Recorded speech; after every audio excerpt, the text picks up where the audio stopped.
Si Andrino, pa-subscribe po. Yan, maraming salamat. Ayan, palang araw mga Kalingap. Ito po, kasama natin si Kalingap Jose dito po sa Pilar Landing Pad. Suportahan po natin ang kanyang YouTube channel. Katukatuwang po ni na Kuya Bal Santos Matubang sa kanyang proud. Maraming salamat po sa inyo. God bless po. Thank you, Kuya July. Maraming salamat po. Ayan, ano man. Galingan, ang ganda.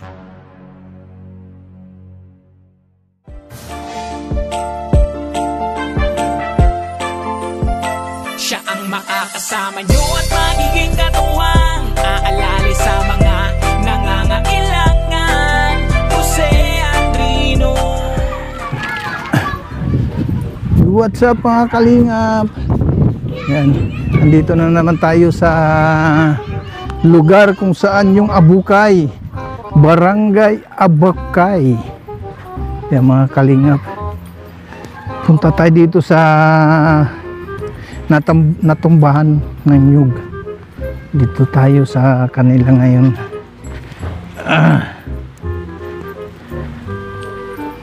Shout out kay Kuya Bal Santos Matubang.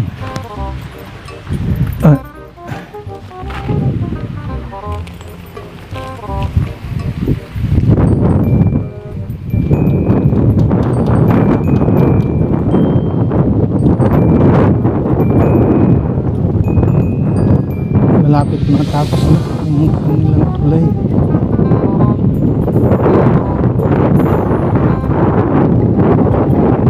Daming ano ngayon. Ito yung bagong ano, palayan. Malapit na matapos mga kuya. Yung tulay dito. Ha?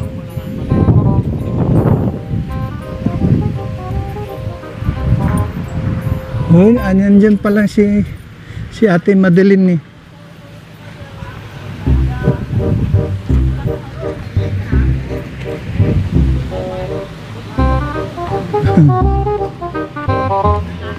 Uy,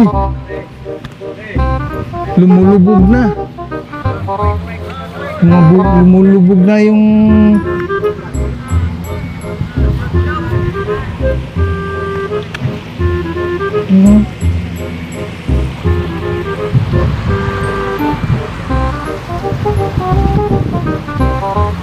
galing eh.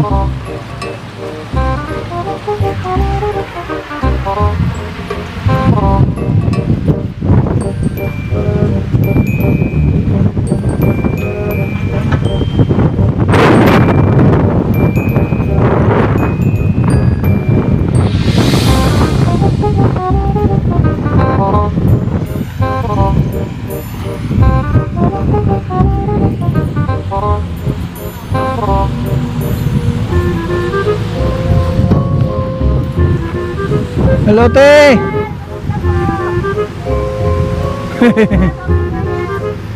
Adon sa Pinyores.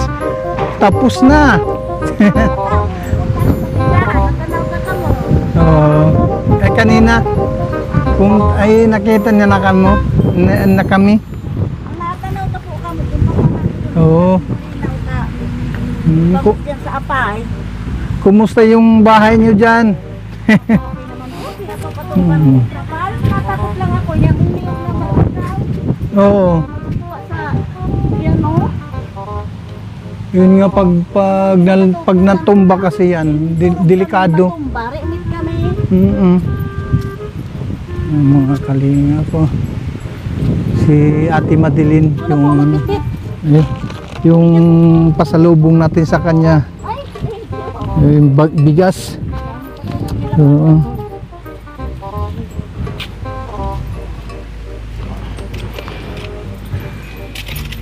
Oh. Kuanti ka to panting trapal ta naulanan kami pag nakasaing. Ay, durug-durug na rin trapal ah.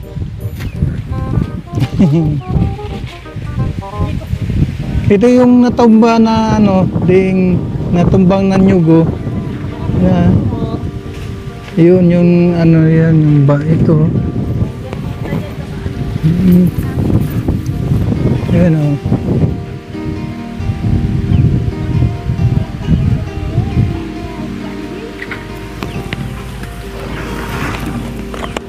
Yung, Naharang ka na. nung natumba yung nyug noon, ito yung bahay niya. Kalahati. Nangalahati kaagad yung bahay niya. So,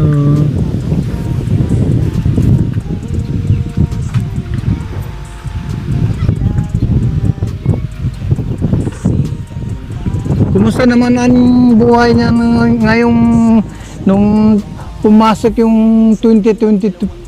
Hirap po eh. Minsan wala akong pasok. 3 araw lang ang pasok. Ay bakit? Wala din pasok yung amo ko. Minsan 2 araw lang pasok sa isang linggo. Oo. Hirap din ako ta. Maganda ang street ang trabaho ko hanggang 5 araw. Kaya bibili ako ng bigas sa araw-araw. Oo. Ngayon walang pasok. Wala. Sapon tapos ngayon. Kung nakaraan. Araw lang pasok. Oh, ganun. Naman yung street ang trabaho ko. Hindi diretsyon trabaho ang pasok. Kanina sa Gangray, naghanap ako ng malaban tirahan. Oo. Halika ka Mary J. Ay si Mary J nga pala. Nasa Dito po, school. may saling na naga-eskwela, nagasurat, nag-asikaso ng kwanta. Mo boarding house indang 3 bulan.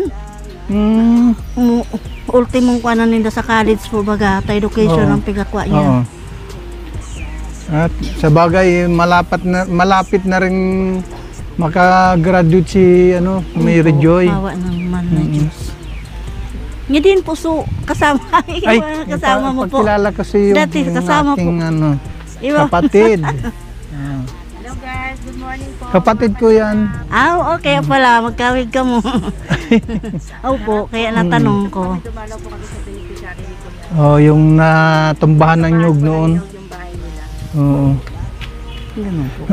Nakita na yun. Yun. Hello po sa ating lahat. Surprise talaga pagpunta nyo dito. Oo. Gakuan. Sabi yan eh. Sabi na Yung anak, nag-shot parang anak kong Mary Joy si Kuya Jose. Sabi, hindi po mama, hindi man akong mama, dami nga yung gagawa ko. Maraming nangyari sa akin nung hindi ako nakapunta. Nano pa po sir? Na-stroke. Ala! Oo. Ay, awa nang mahal na Diyos, mabuti nga. Yung Hindi ka pagka-stroke ko naarugado. naman,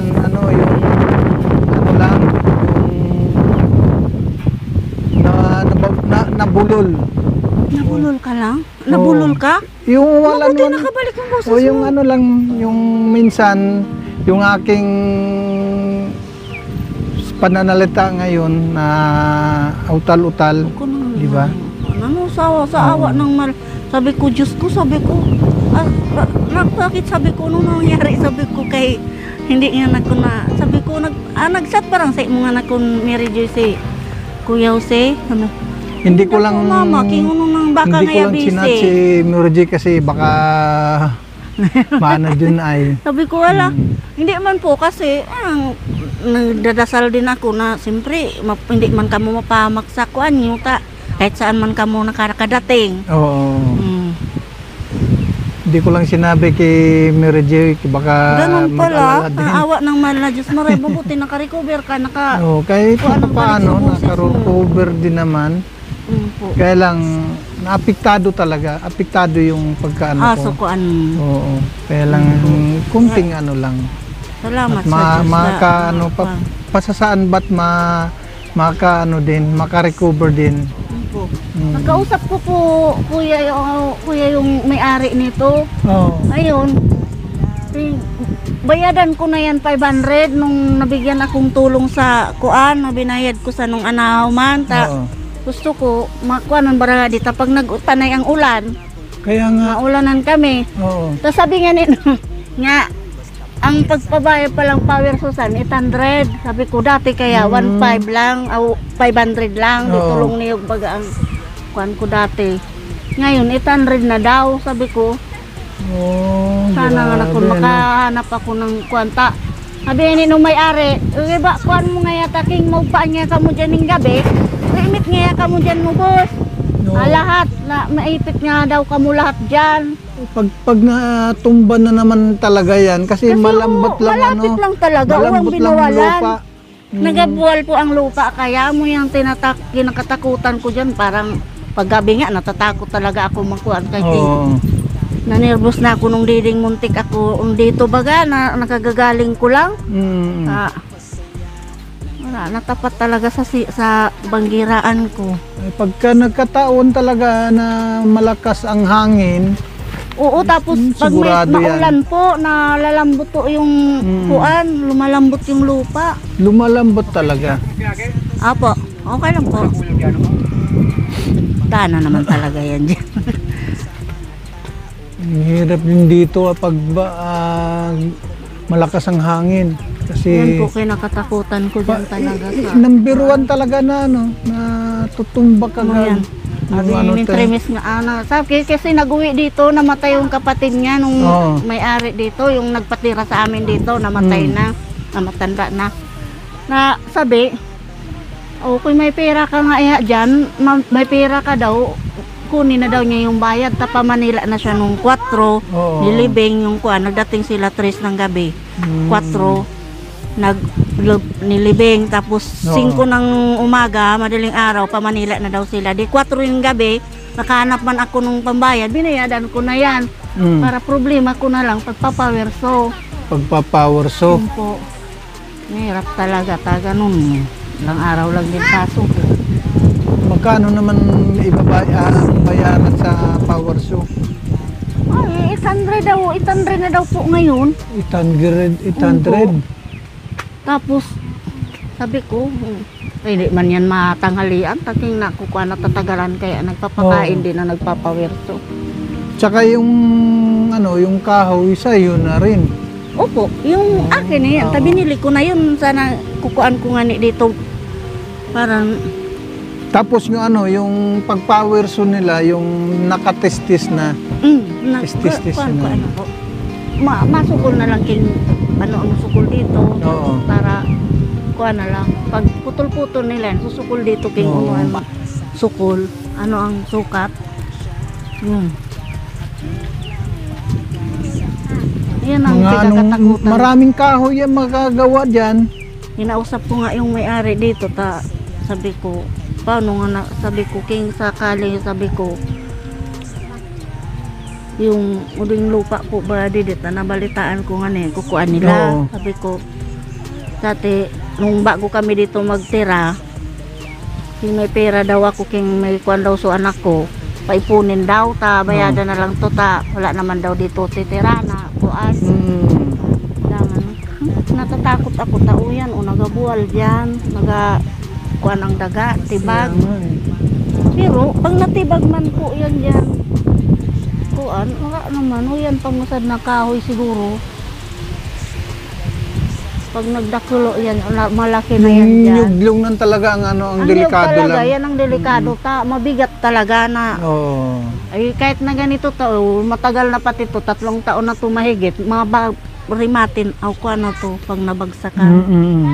Kaya mo yung kinatatakutan ko. Ang hirap din dyan kasi pag oras na matibag talaga, ang problema talaga, yan, baka ang bahay ang mabagsakan. Dito talaga yan kuno babagsak. Yan.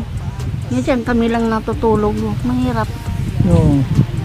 Yun ang bahay niya ni Ate Madeline, ang daming ngayon sa ito, hiniram ko to dyan sa kapitbahay namin. Wala naman daw siya palay na bibiladan. Hiram nga na kun muna ako nalanda, iatop-atop dito, maulan talaga pag nagasaing kami.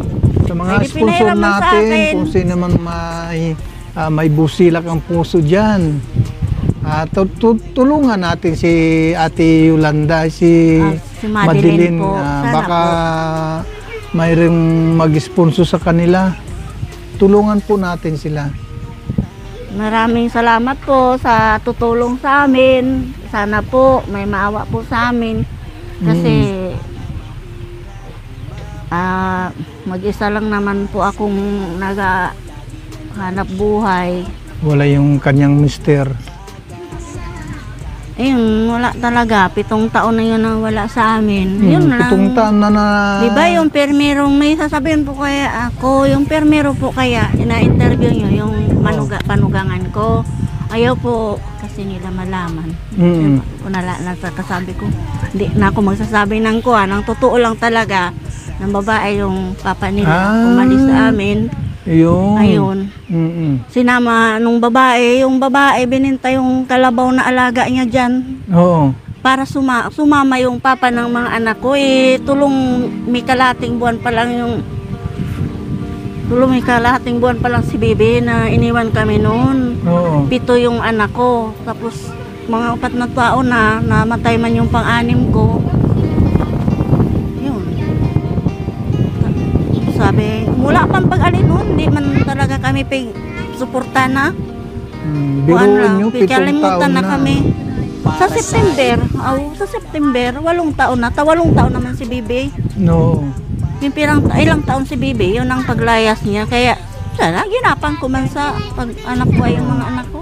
Grabe, Ate Madeline, sa yung Kaya sitwasyon ninyo, nakakaya nyo. Bala siya doon sabi ko, bala siya king mga anak niya.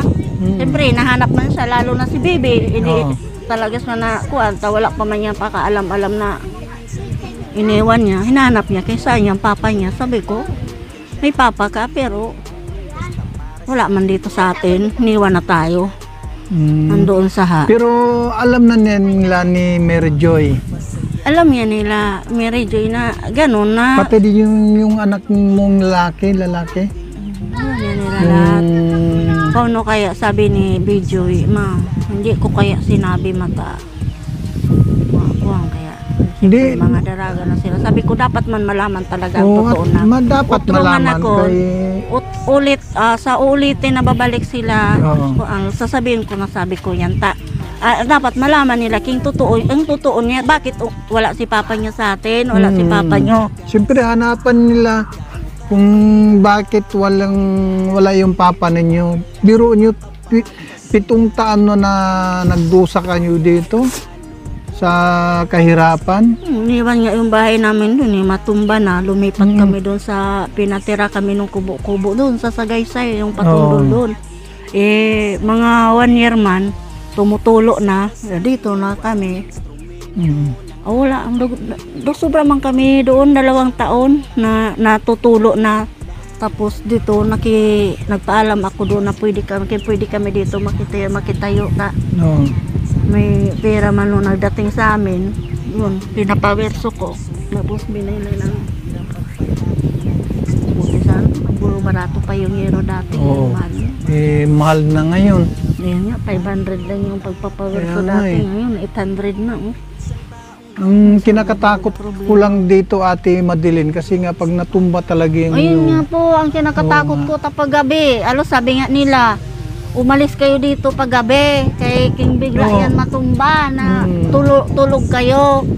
Sabi ko, sana hindi muna. Ngayon, wala naman ako kuhaan sa time. Mayroon kayong makuha kayong magputol niyan, mag-power mayroon po sa Kagdungon.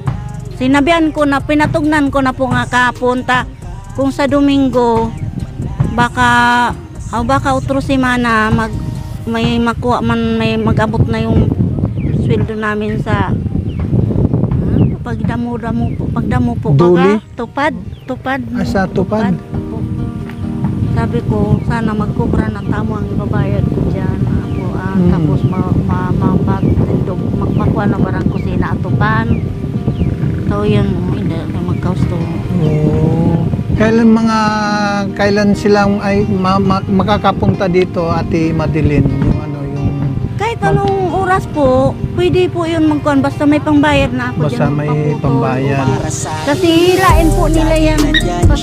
Papunta doon, papunta doon ang kanilang hila. May tatali yan dyan, papunta doon. Kasi delikado kasi dito. Hindi yan pwedeng didiita. Hindi yan hugpa sa bahay namin. Sa bigatulugan namin.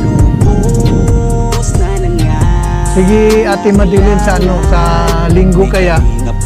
Ay, Sabado pa lang bukas. Tapos sa Sabado. mga minsan di nagdalawang isip na tumulong. Kung alas 12. kailangan nandyan siya at hindi umurong. Basta para sa inyo kahit maputulong daan. Hindi niya alintana para lang makapaglaan. Marami pa man lang ang magtulong, maawa man lang sabi ko na Nandyan siya at magbibigay ng kulay. May kalinga pusi kayong masasandalan at kayo ay tutulungan. Kaya wag kang mag-aalala. Meron sige Ate kayong Madeline sa ano sa linggo. Sasagutin ko na yun yung pagbayad dyan. para sa inyo, lagi nandyan siya at mag-aabot ng pag-asa. Kahit gaano kahirap, kakayanin para lang makapagpasaya ng kanyang kababayan. Sa linggo, i-chat ko si Miro Joy para pupunta ako dito din. Pupunta ako dito para tapos yung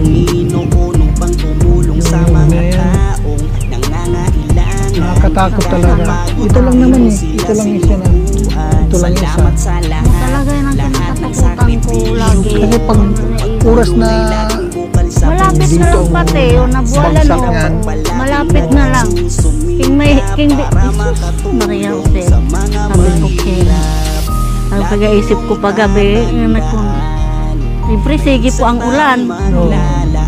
Sige ang kuan panay ang ulan. sige Ate Madeline. Yun na.